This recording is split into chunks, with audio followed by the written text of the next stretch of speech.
Olá, pessoal! Sejam muito bem-vindos, bem-vindas a mais um episódio do Urbanidades, o podcast sobre o urbano brasileiro. Mais uma vez, estou aqui, eu, Danilo Cursino, na companhia de João Freitas. E aí, João, tudo certo? Tudo bem, meu caro. Alegria estar aqui novamente com você, apresentando, dando boas-vindas novamente aos nossos ouvintes, aos que chegaram pela primeira vez, aos que ouviram os episódios anteriores e estão retornando. Uma alegria muito grande a gente poder estar apresentando mais um episódio, mais uma conversa, mais uma entrevista, de certa forma, muito interessante com Derek Pardue. Ele, na gravação, vocês irão ouvir, critica, porque eu acabo falando o sobrenome dele de forma equivocada, puxando um pouco mais para o francês. Ele vai dizer o nome dele da forma que ele acha melhor e inequívoca, e vocês ouvirão mais para frente. Mas foi uma conversa muito legal. O Derek conta um pouco sobre a sua vinda ao Brasil no início da década de 90, um pouco dos perrengues que ele passou e como ele acaba é, se envolvendo, de certa forma, com as pesquisas, com a sua pesquisa sobre o rap nacional, sobre essas manifestações artísticas.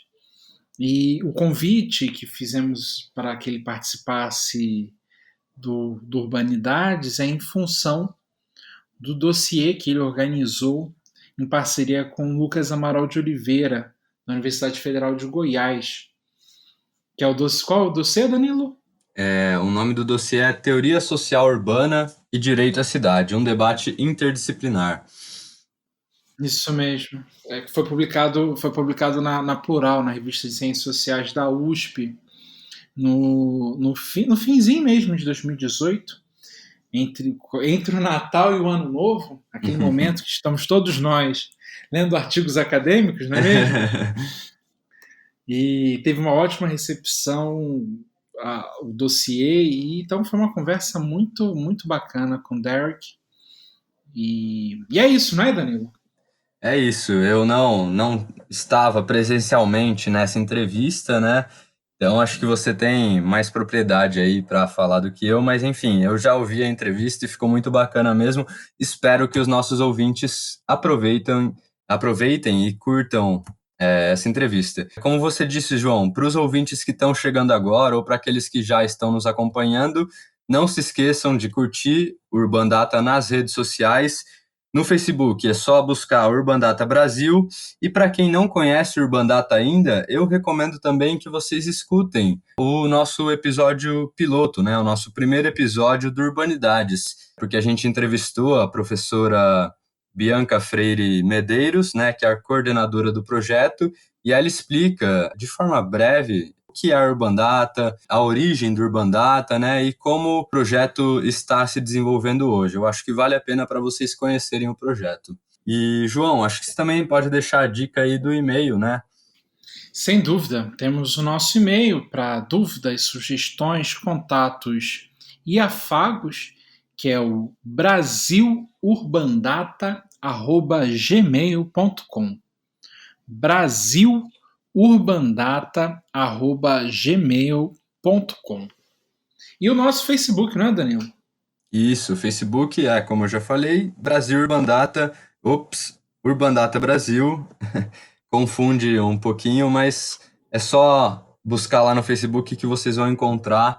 E enfim, a gente está sempre divulgando notícias, eventos, os próprios episódios do Urbanidades e assim vocês não perdem nenhum. Certo, João?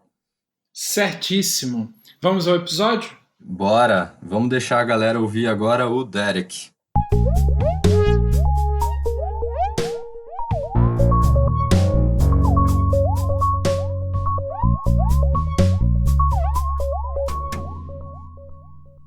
Olá, estamos começando mais um episódio do Urbanidades, o podcast sobre o urbano brasileiro.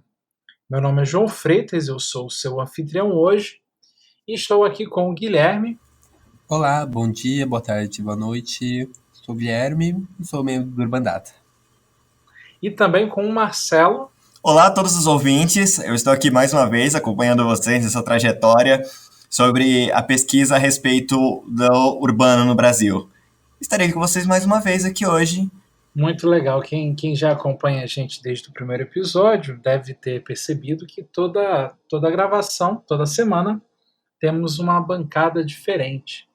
Então, tem uma rotatividade aí dos membros. E hoje a gente está muito feliz de ter aqui conosco o professor Derek Pardue. Tudo bem, Derek? Tudo bem. Olá a todos e todas. Derek, eu pronunciei seu nome corretamente? Você pronunciou bem em francês, que eu até gosto, prefiro, mas como eu sou norte-americano, eles falam Derek Pardue. Pardue. Pardue, Okay. Mas eu gostei da sua pronúncia. Para a gente é uma satisfação muito grande ter o Derek aqui, e o convite para participar do Urbanidades nasce em função do dossiê que ele organizou recentemente para a revista Plural sobre o direito à cidade. Derek, se você puder contar para a gente um pouco da sua trajetória de pesquisa, sua trajetória de vida e os caminhos que você percorreu até chegar aqui, ficaremos muito agradecidos. Legal. Primeiramente, eu agradeço ao convite de participar nesse podcast do Urbanidades. É uma mega honra e eu estou bem feliz de estar aqui. Eu estou falando da Dinamarca, né? Eu sou norte-americano, mas eu estou atualmente atuando como professor num departamento de estudos globais. Então, tem gente bem interdisciplinar, como o dossiê que eu organizei junto com o Lucas Oliveira, que fez recentemente, terminou o PhD dele, o doutorado dele em Sociologia na USP, e ele estava aqui, eu convidei ele passar uns 9 meses, mais ou menos aqui, durante o doutorado dele, e ele sugeriu essa ideia, ele me falou da revista Plural, e ele trabalha com sociologia urbana sobre os saraus, e a gente fez vários projetos em parceria, incluindo esse dossiê. Então, só para contextualizar um pouco desse momento, eu estou aqui na Dinamarca, e num departamento que conta com pesquisadores de ciência política, sociologia. Eu sou de formação, eu sou antropólogo cultural, sociocultural e etnomusicólogo. E aí tem historiadores e gente que ensina língua, gente de literatura. Então tem uma diversidade interessante no departamento aqui. E eu cuido da parte sobre Brasil. Então tem pesquisadores que trabalham mais com Japão, China, Rússia, Índia e Brasil. E por extensão, América Latina. E o objetivo aqui é para entrelaçar essas áreas geográficas sobre assuntos em comum e criar um currículo que poderia dialogar entre uma área e outra área. Então é um desafio, mas eu acho é bem legal abraçar essa ideia de não só interdisciplinaridade, mas uma maneira mais global mesmo, de enfrentar o mundo de conhecimento e de política e cultural numa maneira global.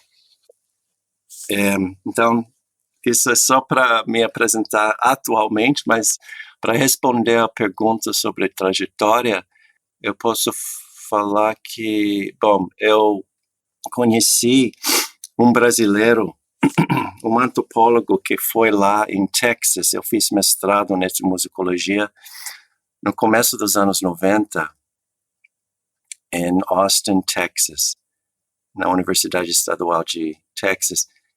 É um cara que é até conhecido na UNB, Universidade de Brasília, e ele foi convidado, o José Jorge Carvalho. E ele, Sim. vocês conhecem. Então, ele foi lá para falar, ele fez uma palestra sobre várias músicas africanas ou afro-brasileiras no Brasil. Era só uma mostra. Ele falou mais sobre a especialidade dele, na época era mais sobre Xangô e música de candomblé e tudo mais. No final da palestra, que me chamou muito a atenção, é que ele ergueu, ele levou o vinil do primeiro disco do Câmbio Negro, que era um grupo de rap de Brasília, em vinil, e ele mostrou a capa. Eu estava prestando atenção mais ou menos. E aí ele falou isso, eu falei, nossa, que eu não sabia que tinha essa cultura lá no Brasil. Eu tinha outra ideia do Brasil através das músicas que até hoje que tocam nas rádios, etc., sobre música bossa nova, MPB e até música afro, mas rap e hip hop eu não conhecia. Sim, essa música brasileira que foi comoditizada, né, de certa forma. Então. É vendida como commodity. Exatamente. Então, antes dessa visita, essa era a minha ideia. E aí ele falou sobre Câmbio Negro, eu pensei que isso é interessante. Eu acho que eu vou mudar, vou tentar a minha vida. Depois, na festa, ele falou, vem aqui, a gente faz alguma coisa juntas, sabe? E aí, eu fiquei com essa ideia, entendeu? Aí eu terminei o mestrado uns meses depois. Aí eu fiquei com essa ideia que eu estava meio de saco cheio da universidade, essa vida universitária, acadêmica, não sabia o que eu iria fazer. Aí eu pensei, eu vou... E isso era antes tinha internet, mas era muito primário, entendeu? Então... A gente está falando de 94, 95, é isso? 95, foi 95.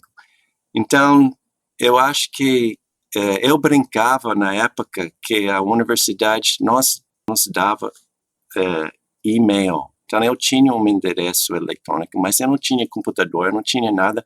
Inclusive, tinha uns meses que eu estava meio sem casa, eu estava ficando nos apartamentos de amigos, então eu brincava que eu era homeless, mas eu tinha e-mail. Para mostrar que eu era super chique, mas totalmente sem fundo, sem nada. Aí eu pensei, eu lembrei do Jorge, cara, eu vou dizer, Jorge, cara, eu vou lá em Brasília, eu vou conversar com esse cara, eu vou mudar a minha vida. Aí eu fiz isso, eu comprei uma passagem usei os últimos dólares no meu cartão de crédito com nenhuma pretensão de pagar. Eu pensei, eu vou deixar aí. E eu sabia que depois de 5, 10 anos eles esquecem aquilo. Alguém tinha falado. Eu vou deixar aí. Aí eu fui. Mas aí os voos não tinha nada direto a Brasília. Era São Paulo. Eu não sabia nada sobre São Paulo. E na época, então alguém me emprestou nos últimos dias, sei lá, um amigo falou, eu tenho esse livro, sabe esses livros de turismo? Uhum. Tipo, sei lá, Fodor's, ou sei lá, uma dessas Lonely Planet, ou alguma coisa sobre o Brasil. E aí tinha, mas só que era de 93, entendeu? E você pode imaginar como isso foi um choque. Você chega no país que estava escrito $1 igual a, sei lá, 1 bilhão de cruzados, sei lá. E aí eu pensei, pô, eu tenho $300, eu tô rico, cara, que eu vou viver tranquilamente. Eu vou ao Brasil, eu vou ter milhões de cruzados, eu vou ficar super tranquilo, não vou ter nenhum problema nesse país. Legal. Aí eu chego lá e não estava entendendo nada dos números, que era tudo, inclusive o real naquela época era mais forte do que o dólar. Sim, estava sendo subsidiado. O dólar era 85 centavos, cara. Então eu estava totalmente fodido. Logo depois de um dia, não tinha mais nada. O que eu vou fazer? Aí eu consegui chegar em Brasília, eu fiquei então 2 noites em São Paulo. Derek, você tinha alguma noção de português nessa época ou você aprendeu aqui? Não, eu não sabia nada. Eu lembro que Jorge me mostrou um jornal. Ele falou, você vai aprender rapidamente. Olha isso, jornal, vamos conversar. Aí eu não entendia nada, cara. Eu não entendia, sabe, coisa mais básica do mundo. Ele falou, não, tudo bem, você vai entender. Eu falei, esse aqui. E aí, eu não sei como. Eu tive muita sorte, lógico, um gringo perdido no centro de São Paulo, lá ainda na República, sabe, sem noção. Mas eu tive muita sorte de conhecer algumas pessoas que, sei lá, me abraçaram, me deixaram entrar nas vidas deles com segurança, com, sei lá, tranquilidade, brincar, tirar sarro de mim, mas numa maneira amigável, assim, de me ensinar várias coisas. E eu fui para Brasília, mas eu não gostei da cidade, eu achei horrível, eu fiquei com medo, sei lá, não gostei, era horrível, na verdade. A cidade, eu não voltei, só em 2010 que eu voltei a Brasília. Eu deixei 15 anos passar sem voltar àquela cidade. Mas o clima ou aquela arquitetura hostil, o que foi que... Aquela coisa a ideia, né, da cidade era para criar espaços públicos para as pessoas de classes diferentes, uma diversidade da cidade, de se mesclar, de misturar, mas na verdade ninguém fica lá fora.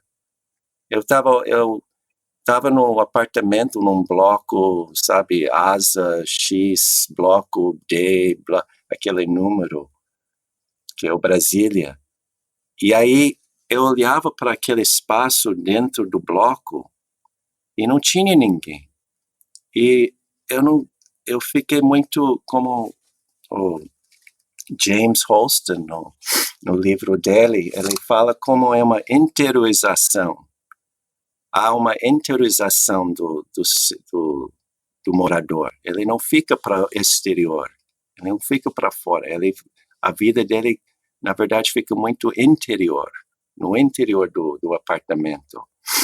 Não convive muito, então foi totalmente um desastre de uma experiência social, socioespacial, assim. Eu senti muito isso, pelo menos isso foi minha experiência. Claro, eu não falava a língua, não sabia quase nada, mas minha sensação só visceral, assim, na pele, é que eu fiquei eu tenho que ficar aqui dentro. Eu não sei porquê. Eu não sei, eu sou do concreto, eu não sei o que era, mas a minha reação na cidade era para voltar rápido possível a São Paulo. Então, eu fiz isso. Eu peguei o próximo ônibus, que é 12 horas, sei lá, para voltar para São Paulo. E eu acho que até um pouquinho mais do que isso, não? Sei lá, eram 14 horas. Nossa. São 1.000 quilômetros, né? Vai chão pra caramba. Alguma coisa assim, né? Não sei. O que me impressionou tanto em São Paulo, aquela imensidão, assim, uma coisa que eu achei naqueles anos, só até uns anos atrás, na verdade, com a experiência aqui na Dinamarca, eu mudei um pouco da minha visão sobre cidades, porque aqui na Dinamarca, na Europa, falando em geral, eles têm uma preocupação com o design, né, o gerenciamento, o design da cidade, então, a infraestrutura. Então, quando você vai para São Paulo, não tem nenhuma preocupação. São vários projetos, mini projetos que foram começados, iniciados e depois rompidos porque mudou a prefeitura e tal, não, sabe? E é só de vez em quando, muito raramente que entre uma administração que se preocupa com isso. Depois dessa experiência, eu voltei ao Brasil e São Paulo especificamente com outros olhos, tipo essa cidade inviável. Cara. No começo eu achava São Paulo o máximo, eu achava São Paulo, sabe, uma energia incrível e que isso é o mundo. O mundo é essa energia de tanta gente, cara, nossa, não tem nem Nova York, cara, a gente tem mais gente do que qualquer lugar do mundo, esse lugar é legal. E agora eu acho impossível, é uma experiência impossível, totalmente desumana, cara. E apesar de tudo isso, toda essa violência, violência de existencial até, as pessoas são tão criativas que me impressiona de novo. Aí eu volto, eu fico, nossa, esse lugar é impossível, e mesmo assim as pessoas criam tem tanta criatividade, criam coisas de nada em São Paulo. Aqui tudo é dado pelo Estado e as pessoas não fazem nada. Tem outras criatividades, mas assim, o Estado já planejou tudo, é tudo bonitinho, e as pessoas não têm essa criatividade que o paulistano tem. Por bem ou por mal, só tô falando. Em termos bem, assim, de urbanísticos, eu falo. Assim. Professor, você acredita que essa simpatia, essa impressão que você teve em São Paulo, mais do que por Brasília, acabou por influenciar o trabalho, o seu objeto de estudo? Sem dúvida. Eu tava em procura, eu tava numa crise existencial, cara. Tinha terminado o mestrado, o que eu vou fazer? Eu não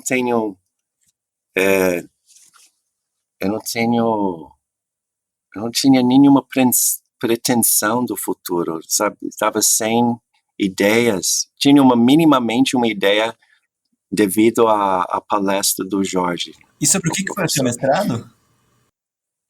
Foi sobre cultura hip hop em Texas, em Austin, Texas. Justamente porque todo mundo associa a cidade de Austin com música alternativa, country ou blues, e depois, nos anos 80 e 90, era música alternativa, música post-punk, por exemplo. Mas ninguém tem essa associação, ou música latina, música dos chicana e tudo. Mas ninguém associa Austin com uma cultura negra, ou cultura de rap, assim. Então, aí eu achei essa comunidade bem local, que eles não produziram ninguém famoso, então ninguém sabia. No mapeamento da cultura hip hop dos Estados Unidos, não aparecia Austin. Aparecia um pouco Houston, por causa dos Ghetto Boys no começo dos anos 90, mas não Austin. Eu achei interessante, então eu escrevi um mestrado sobre eles. Então foi isso. Então eu estava com essa ideia na minha mente, quando ele mostrou a capa do disco Câmbio Negro, eu pensei, quem sabe, sei lá, comparar o que eu aprendido aqui em Austin com a história lá em Brasília, no Brasil em geral. Mas era uma ideia muito vaga, bem vaga. E aí, mas a experiência nos primeiros meses era tão forte, apesar de a falta total de proficiência linguística, mesmo assim, eu queria, entendeu? Me deu uma certa incentivo, um desejo de eu quero me achar aqui, eu quero criar uma vida, eu quero ter uma vida aqui, eu quero entender as pessoas, eu quero participar nessa sociedade, eu não quero voltar para os Estados Unidos, eu quero participar aqui, entendeu? E depois de vários anos aí, pensando agora na retrospectiva, como isso foi fundamental para mim, não? Profissionalmente e pessoalmente, de ter esse espírito de se encontrar, entendeu? Então, mesmo com todos os deslizes políticos e tudo mais no Brasil, que é uma bagunça total, sempre foi uma bagunça. Eu me identifico. A gente, como nasceu no final, na virada do 20 para o 21, a gente está um pouco assustado, porque a gente não viu o que acontecia antes. Então a gente nasceu num período de estabilidade, né? Então, você é uma outra geração, né? Você é uma outra geração. Aí a gente fica um pouquinho mais chocado, assim, porque não é que a gente tava numa normalidade e agora tá estranho, é que a normalidade era tá normal, né? E agora, como tá tudo voltando a ficar estranho pra gente, é algo muito diferente, assim. É justamente isso. Exatamente, foi uma abnormalidade que estava virando agora normalidade. Igual que você falou. Isso. Bom, tem várias coisas da trajetória, mas eu acho que é importante. Foi isso, esse ponto inicial, essa experiência inicial e aquela apego, essa atração com a cidade de São Paulo. Uma coisa brutal, mas uma coisa que, sei lá, me chamou tanto a atenção, que me identifico até hoje. Pelo seu interesse no hip hop, quando você chega a São Paulo, você já tem contato com Racionais? Você chega a ouvir os Racionais? Não, a primeira vez que eu vi os Racionais foi... Então, como eu falei para vocês, que depois de só uns dias eu percebi que eu teria que... Não iria poder viver de luxo, de total tranquilidade, sem me esforçar muito. Eu já percebi que isso não iria ser a realidade, que eu teria que correr atrás, entendeu? Aí eu pensei, o que eu posso fazer? Então, o primeiro passo era de reduzir todos os custos. E aí eu pensei, alguém me falou sobre essas pensões, porque eu não tive como... Eu pensei, eu estava com essa mentalidade, que nos Estados Unidos, por exemplo, eu fazia muito isso. Eu morava em várias cidades, tinha o jornal, você poderia procurar um parceiro, alguém para compartilhar o apartamento. Sei lá, 4 caras, aí você vai lá, você aluga um quarto e racha o aluguel e tudo bem. E eu não estava achando uma maneira de fazer isso em São Paulo, tipo uma coisa acessível. Então, alguém me falou, acho que é melhor você tentar essas pensões. Eu achei uma pensão lá perto do Borba Gato, lá na Zona Sul. Ok, que é relativamente perto do Largo 13 de Maio. Eu lembro que tinha um ônibus até Largo 13 de Maio. E alguém na pensão me falou que aos sábados, acho que é sábados, ou talvez é todo dia, eu não lembro, mas eles falaram, tem no Largo 13 de Maio, é uma espécie de... É um lugar, um espaço de comércio. Então, tipo Praça da República, sei lá, um lugar onde uma concentração de vendedores. E eles falaram lá, eu acho que você consegue comprar algumas coisas interessantes, inclusive música. Então eu fui lá, primeira vez eu fui lá, eu achei um fita cassete que estava escrito Rap Brasil. Aí eu falei, tem que ser isso, lógico, isso vai fazer. Aí eu comprei, era tudo do Rio de Janeiro, era tudo desses funks do Rio de Janeiro, do Claudinho, Bochecha, sei lá, umas coisas assim. E tinha nada a ver, eu ouvia, eu achava, nossa, não tem nada a ver, o que é isso? É tipo Miami Bass, pra mim, era tipo, não tinha nada a ver. Aí eu tinha cassete. Segunda vez eu fui lá, aí eu achei esses Racionais. E foi antes de Sobrevivendo no Inferno, foi no outro que tem uma foto... Raio-X Brasil. Raio-X Brasil. Que na época era o hit deles era fim de semana no parque. E eu via isso. Eu achei, isso é mais minha área. Isso aqui acho que tem mais a ver. Então, essa foi a primeira vez. Aí depois, no 20, acho que o dia antes, o dia depois do 20 de novembro de 95, que houve o evento histórico no Vale de Anhangabaú, lá em Anhangabaú, que teve o evento de 300 anos morte do zumbi, que reuniu vários grupos de rap no palco lá em Anhangabaú, com Racionais fechando.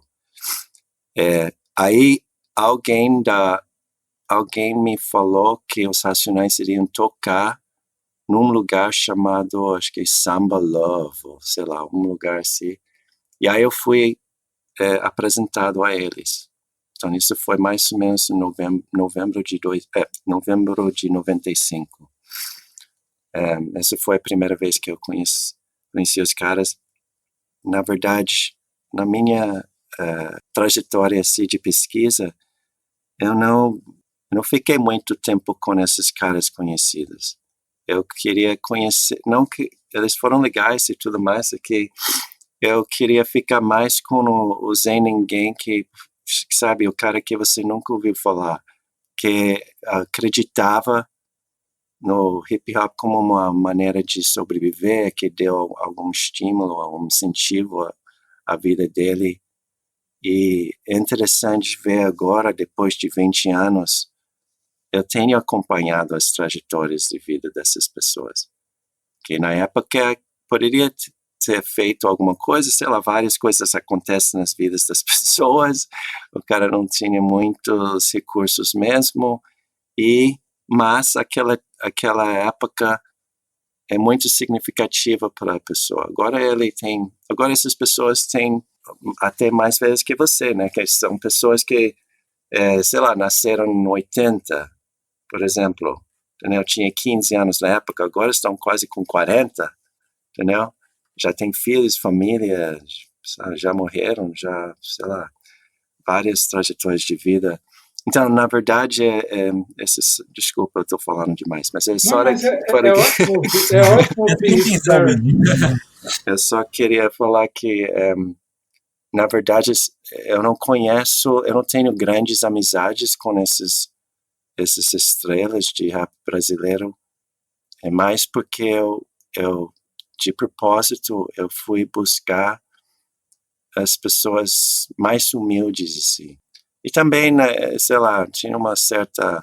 Não que isso foi uma coisa que foi desenvolvida ao longo do tempo, que eu comecei a não me interessar tanto pelos shows e pelos espetáculos, mas mais pelo cotidiano, qual a ligação entre a cultura hip hop e o cotidiano de alguém nas periferias. E aí, como você chegou nessas pessoas depois, nesses desconhecidos? Sempre através de posses, na época os grupos que utilizavam essa palavra de posse, grupos de gente dos 4 elementos de hip hop, que era boca a boca, tinha os zines também, tinha um cara que eu acompanhava ele um tempo, que me lembrava da minha época também de punk, onde os zines era fundamental para criar suas redes. Esse cara também ele desenhava, e aí ele entrava em contato com outros como se fossem jornalistas, né? Jornalistas underground de zines sobre hip hop e sobre outras coisas também. Então, através dessas redes bem DIY, sabe? Novamente, isso é tudo antes da internet. Sim, ou eu pelo imagino menos que com o Napster, quando surge o Napster, isso tem ganha uma outra proporção, né? Você chegou a ver esse movimento de... Eu lembro que, porque, por exemplo, eu morei entre 95 e 98 direto em São Paulo. Isso foi tudo antes de qualquer popularização da internet. Só pessoas com condições tinham e-mail. Era muito lento a conexão. Eu lembro que em 2000, 2001, 2002, eu voltei a fazer pesquisa de campo mais oficial do doutorado, porque então 98 eu resolvi voltar aos Estados Unidos, com essa experiência tão intensa do Brasil, São Paulo, Brasil, etc. Aí criou em mim esse desejo de voltar a estudar. Aí eu voltei à universidade com um fome, sabe? Tipo, um fome de ler esses teóricos. E agora, sabe, como experiência, eu queria ligar essa experiência com teoria social, mais orientada. E aí eu entrei num programa de doutorado de antropologia, e aí em 2001, 2002, eu voltei a fazer pesquisa de campo mais oficialmente falando para o doutorado. E nessa época, aí já chegou Napster, as pessoas estavam fazendo download de músicas, tinha MP3, tinha algumas coisas. E que foi engraçado que eu lembro nessa época, os grupos de rap estavam surgindo, rap evangélico, Apocalipse 16, tinha os caras lá que queriam dar uma outra face, um outro estilo de rap que ligava mais com tecnologia. Não era mais aquela coisa dos Racionais, de aquela batida super quadrada, que é fundão, super ampliado, né? Aquela coisa bem ampliada mesmo. Né? Eles queriam... eles utilizavam batidas e também o gráfico, mais de tecnologia, mais de internet, mais de uma coisa. E eu lembro que muitos desses grupos, eles colocavam sites, mas eu ia no site e não tinha nada. Aí eu fui lá, aí depois eu conversei com pessoas e eles falaram, as pessoas colocam qualquer site, eles inventam coisas porque dá o charme. Mas eles não têm nada lá, você entendeu? Então, a informática, a internet, era uma coisa só para mostrar, era ostentação, sei lá, da época, você entendeu? Eu achei incrível isso, eu achei muito engraçado isso, de uma certa maneira, o estilo de apresentar a vida sem ter nenhum conteúdo lá. É só para falar para o povo lá, o rapaziada que, não, eu tô ligado com tecnologia, não sei o quê. Mas o cara não tem nada lá. É muito legal. Bom, e eu fui acompanhando muito de perto até 2005, mais ou menos. E depois de 2005, aí eu mudei para esse outro projeto que você mencionou rapidamente, que era sobre os cabo-verdianos em Lisboa. Eu publiquei o primeiro livro em 2008, e foi nessa virada, 2005, 2006, e mais firme em 2007, quando eu consegui uma verba, eu mudei o campo. Eu casei com um brasileiro paulistano, então eu sempre vou a São Paulo todo ano, pelo menos um mês, 2 meses. E depois eu volto aqui. Isso explica o português impecável. ela me corrige.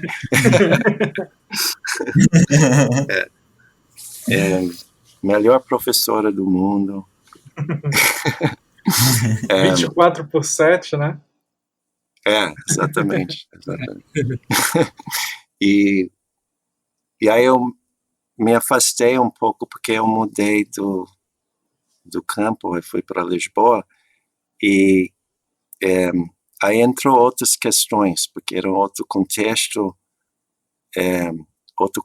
linguístico, cultural, histórico, que foi ampliando minha visão do mundo, minha visão de português, minha visão de negritude, sabe, em Lisboa. Apesar de ser uma cidade, um país pequenininho, uma cidade pequena relativamente às cidades brasileiras, por causa do longo contato com a África tem um outro vibe lá, sabe, que me deu me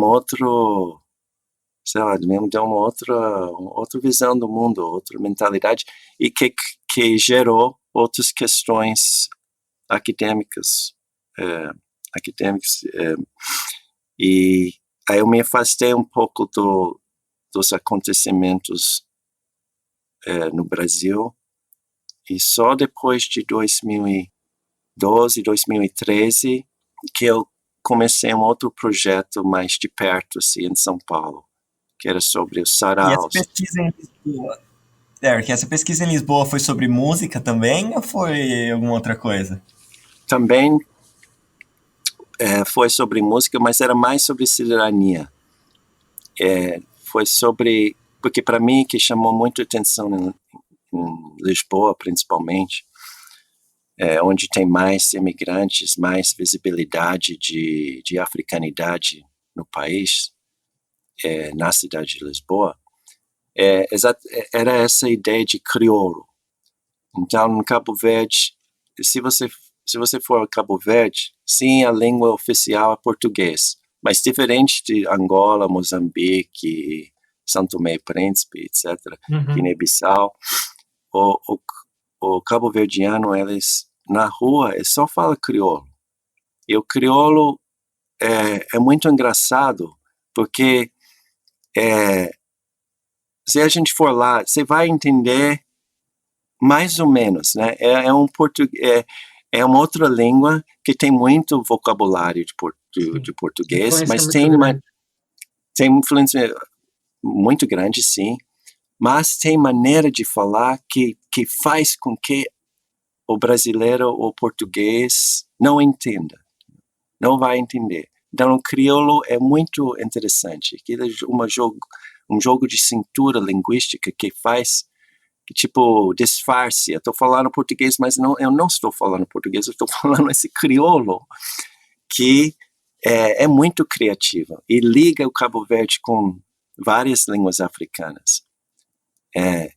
Então, esse pessoal, esse modo de expressar me chamou muito atenção.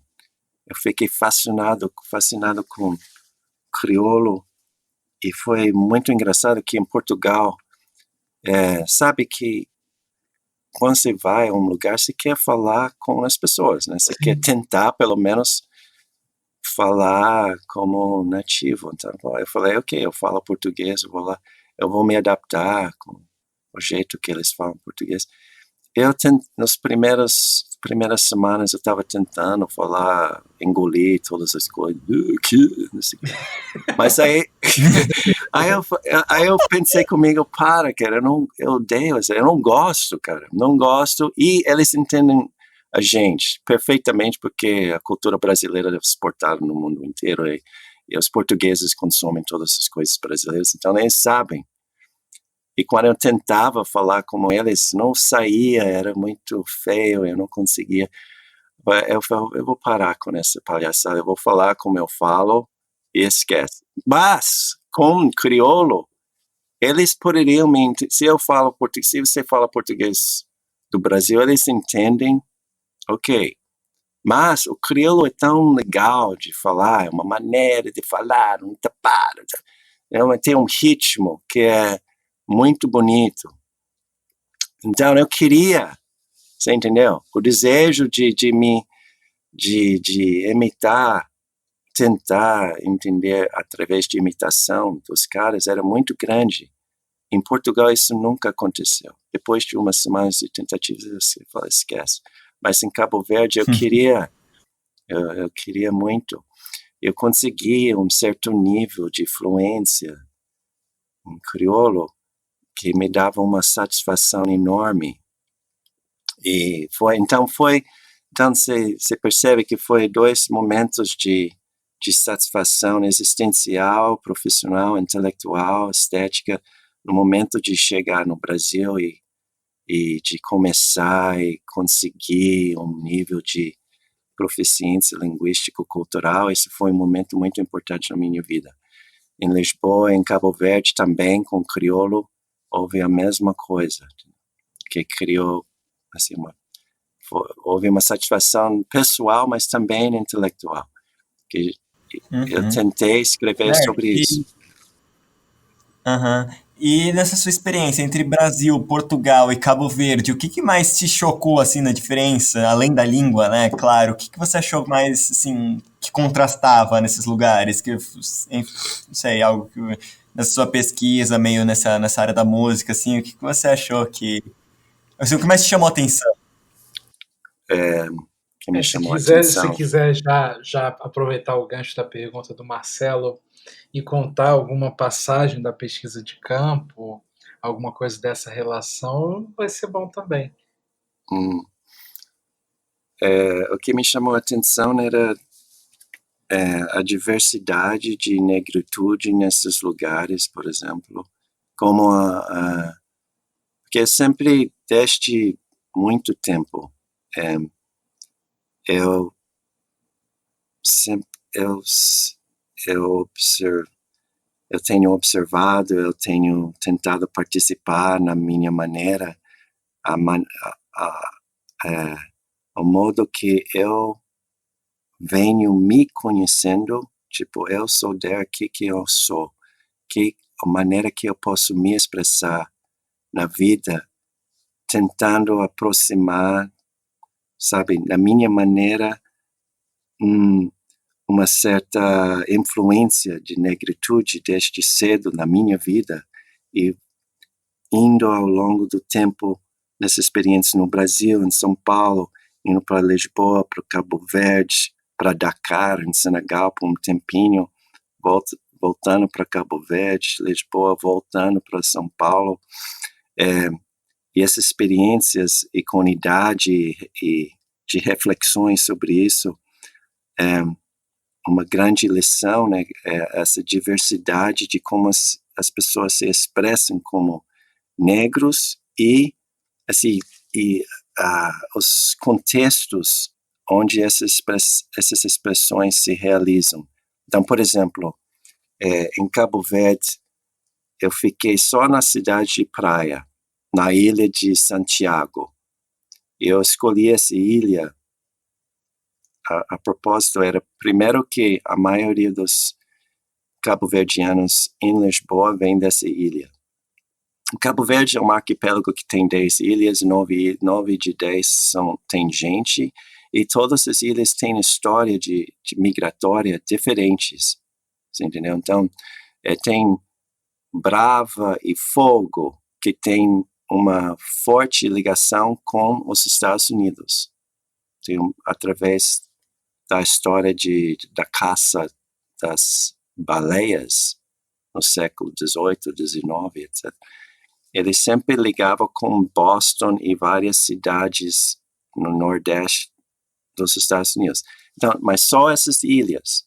Então, quando você vai aos Estados Unidos, você encontra muitos cabo-verdianos perto da cidade de Boston e Providence, e eles falam de uma certa maneira, eles falam crioulo, mas um crioulo bem diferente do Santiago. Então, em Lisboa, você conhece, muitos cabo-verdianos são da ilha de Santiago, e que é a ilha que tem mais ligação com o continente africano. As pessoas são mais de pele mais escura, são as pessoas que historicamente sofreram mais preconceito da nação de Cabo Verde, entre os cabo-verdianos, e o crioulo mais distante de português, porque tem mais influências de línguas africanas.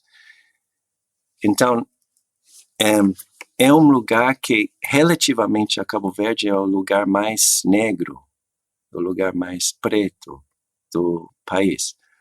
Mas o que me chamou a atenção é que eu estava conversando com uns caras lá na cidade de Praia, que é a cidade capital do país. E eles tinham muito preconceito contra os senegaleses que estavam lá vendendo coisas nas ruas, por exemplo. E eles tinham preconceito assim, cheio de termos bem racistas, assim, utilizando raça como maneira de prejudicar o outro. Eu falei, pô, os outros cabo-verdianos chamam você por exemplo, Manjak. Manjak, que é uma referência ao manjaco, que é uma língua que eles falam em Guiné-Bissau. Mas para chamar alguém de manjak é para falar que você é sujo, você não presta nada. E eles recebem esses preconceitos do pessoal de outras ilhas, por exemplo, sabe? Aí eles, né? É aquela coisa do ser humano, quando você é estigmatizado, aí você procura outra pessoa para se aliviar de sua raiva, sei lá, e eles vão para falar sobre os senegaleses, que esses senegaleses não prestam. Então, é só um exemplo de assim, o contexto de negritude, como varia muito, como as pessoas criam, por bem ou por mal. Eu aprendi tanta coisa nesses lugares, de ter a oportunidade de viajar e de poder morar em vários lugares e pelo menos refletir um pouco sobre muito sobre mim mesmo e sobre esses contextos em vários lugares que de uma forma ou outra tem alguma coisa a ver ao mundo lusófono, ao mundo crioulo. Sim. Dark, aproveitando o ensejo, que, nossa, eu achei que foi muito bacana esse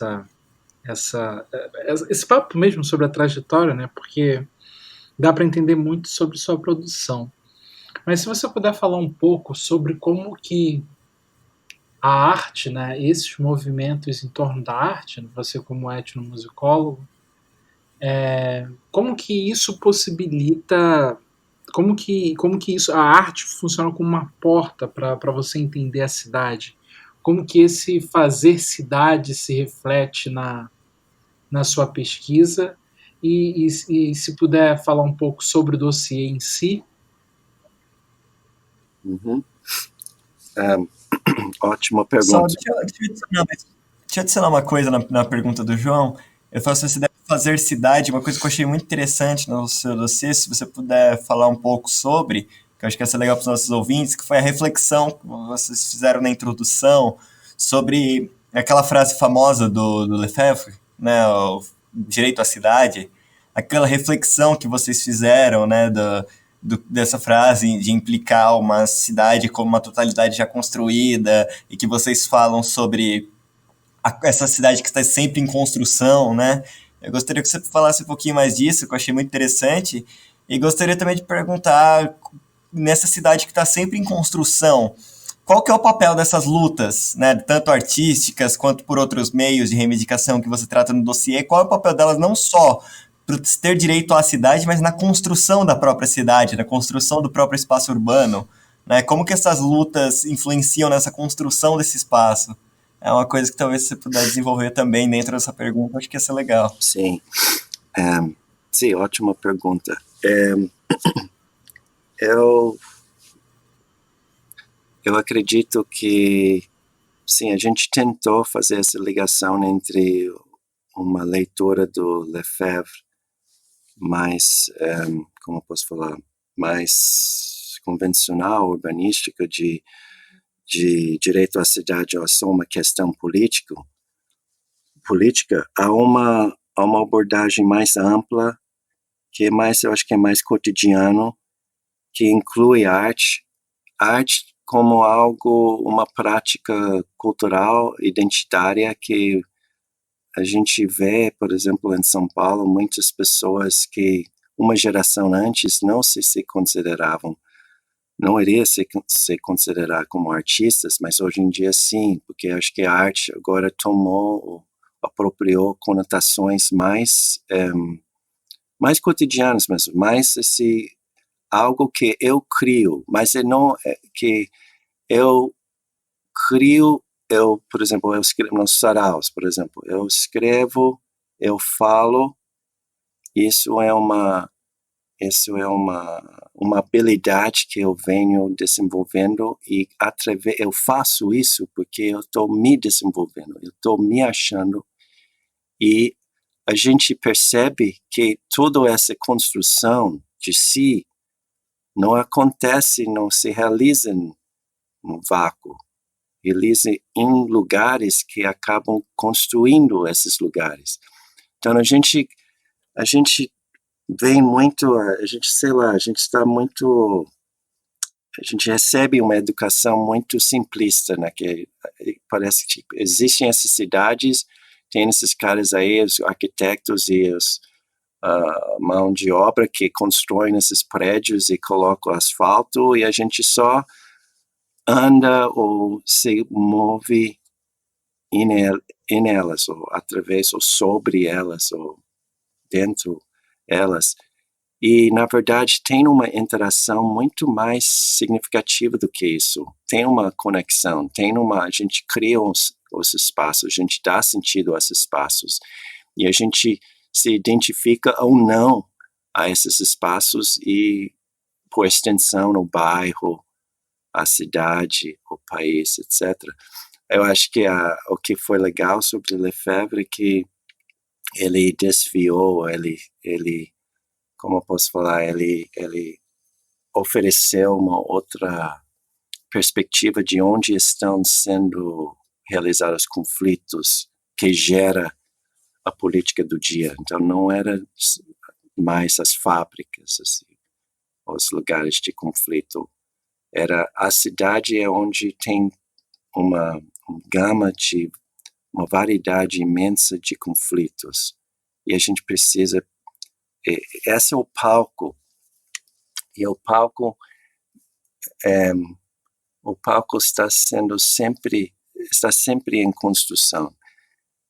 Eu, pessoalmente, e Lucas também, a gente estava muito sintonizado nessa perspectiva. A importância da arte, novamente, não como algo extra, ou algo de o tempo livre, ou, sabe, algo que é muito essencial na vida de tantas pessoas,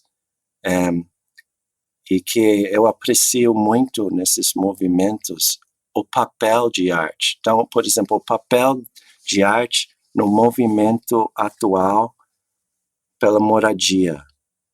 Então, quando você vai na frente de luta pela moradia, por exemplo, em São Paulo, um movimento que eu tenho acompanhado um pouco por causa dos imigrantes e refugiados, que esse é meu projeto atual em São Paulo.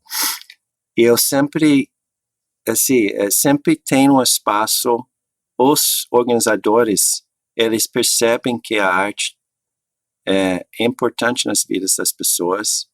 Então, quando tem uma mobilização, a arte sempre tem seu papel, não só de animar o povo, vamos lá celebrar alguma coisa, mas porque eles sabem que, na medida possível, as pessoas se identificam através de arte e querem fazer seus espaços, seus lares, com uma espécie de algo criativo, entendeu? Então, eu e Lucas, queríamos destacar um pouco, a gente queria incluir alguns textos que falam a respeito dessa ligação. Então, é um pouco de popularizar, ou de como eu posso falar, de não banalizar numa maneira negativa, no coração, banalizar em termos de cotidiano o conceito de arte, entendeu? E de ligar a arte cotidiano com uma produção espacial da arte. Então, essa era minha produção acadêmica sobre saraus, era tudo sobre isso, sobre a produção geográfica dos saraus, como os saraus têm influenciado a geografia cultural da cidade de São Paulo. Em vez de ter que ir ao centro ou à Avenida Paulista para pegar um cinema, sei lá, assistir um cinema, ou ir para os museus, ir para, sei lá, um clube lá no Pinheiros ou Vila Madalena, eles criaram outro mapeamento cultural da cidade, até ao ponto que pessoal da USP, pessoal dos bairros de classe média estavam indo lá, na periferia, para assistir um espetáculo, entendeu? Eu achei isso incrível, tão forte, entendeu? De mudar os percursos que os moradores fazem para consumir cultura. Em vez de sempre da periferia ao centro, agora tem vários percursos, variados, diferentes. Então, bom, a gente queria tentar fazer essa ligação de direito à cidade, à arte, a formas expressivas, sempre com essa preocupação espacial em mente. Eu não sei se eu respondi. Sim, respondeu sim. E como que foi o contato, já para encaminhando para o nosso final, como que foi o contato com os autores, como que foi essa triagem? Porque tem realmente um recorte bem variado de objetos, de espaços, de manifestações artísticas no dossiê. O contato com os autores do dossiê. Sim. Havia várias estratégias. Uma era mais convencional, utilizando uma chamada, e o Lucas ele conhecia bem as ferramentas da revista Plural e as normas e tudo. Então, alguns dos autores a gente não conhecia pessoalmente, era tipo uma seleção, sabe, normal, uma seleção através de parcerias, a gente lia e tal, né? Bom, outros autores, a gente utilizou um congresso pensando em esse dossiê. Então, acho que a gente usou a LASA, que é a Associação de Estudos Latino-Americanos, e a gente criou um painel. Tipo, a gente propôs esse painel com essa ideia de direito à cidade, com o tema, pensando, vamos testar, né? Vamos. No de Barcelona, Derek? Isso, foi em Barcelona 2018. E com essa ideia, aí a gente depois foi interessante esse painel porque esse congresso é enorme, tipo, sei lá, uns 5.000 pessoas, é uma coisa absurda. E eu apresentei o trabalho, eu estava numa mesa com a Bianca nesse ano também. A gente podia até ter se cruzado lá. Bom, também, né, tem tantas pessoas, era muito difícil. Então você viu como é caótico às vezes aqueles congressos. Sim. E os espaços não são adequados e tudo mais. Mas o que foi curioso, né, na minha experiência de ter ido aos congressos, normalmente o que acontece no painel que acontece. De vez em quando você faz principalmente quando você não conhece muito bem os outros palestrantes, você vai, talvez você troca uma palavra, legal, vamos manter contato, sei lá, mas uma coisa breve. Mas nessa ocasião, o que aconteceu é que a maioria da conversa aconteceu depois. Durante o painel, a gente fez algumas coisinhas e a gente acabou o tempo, tinha muita gente, estava era muito quente, não tinha ventilação, a gente estava morrendo, sei lá. E aí, depois do painel, a gente ficou, sei lá, 2 horas conversando em pé, lá fora, não querendo, a gente estava quase caindo de cansaço, mas, sabe, gerou uma certa energia, um certo entrosamento entre vários membros do painel, e aí depois Lucas e eu pensamos, nossa, acho que a gente tem alguma coisa aqui para que poderia dar um resultado bem positivo para esse dossiê. Então, foi essas duas maneiras principais que nós construímos o elenco. Derek, olha, muito obrigado pela sua participação. A gente falou bastante do dossiê, né? O dossiê, no caso, é o dossiê Teoria Social Urbana e Direito à Cidade, um debate interdisciplinar. Foi publicado no finzinho de 2018, né? É o número 25, número 2 de 2018, e está aí disponível no site da Plural, a revista de ciências sociais do programa de pós-graduação em Sociologia da USP. Então, para os interessados, está disponível o dossiê na íntegra, com vários artigos sobre violência, sobre imigração, sobre a periferia, sobre arte no geral. Então, fazendo um pouco do jabá, que é importante também, faço aqui o jabá do dossiê. E gostaria de deixar uma mensagem final, Derek? Uma mensagem final é só, eu agradeço muito essa oportunidade. Eu acho genial essa ideia de criar um podcast. A gente tem que diversificar. A gente está fazendo isso. Eu sou editor de uma revista. Estou fazendo um jabá também. uma propaganda.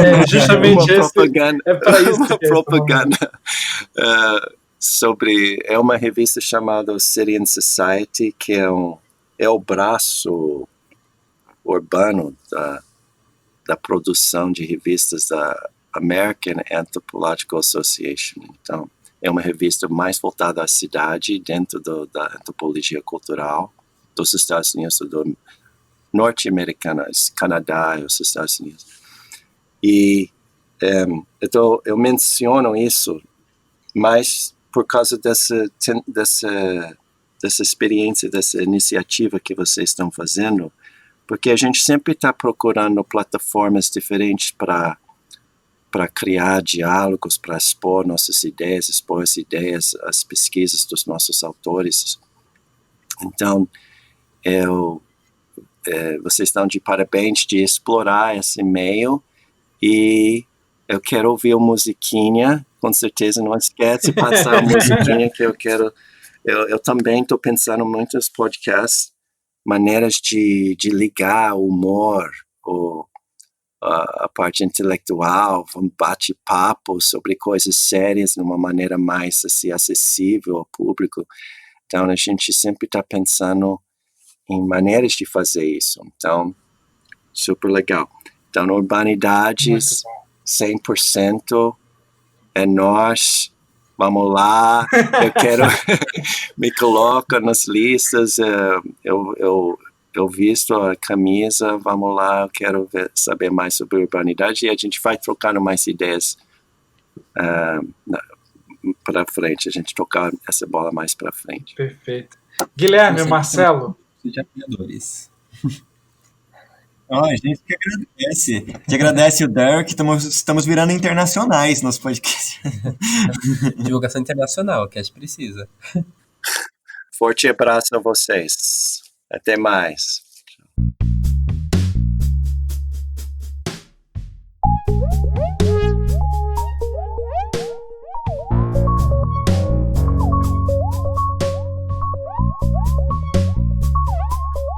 Urbanidades é produzido pelo Urban Data Brasil, banco de dados bibliográfico sobre o Brasil urbano. O Urban Data está vinculado ao Centro de Estudos da Metrópole e está sediado no Departamento de Sociologia da Universidade de São Paulo. Urbanidades é feito por bolsistas e associados sob coordenação da professora Bianca Freire Medeiros. Visite nossa página no Facebook.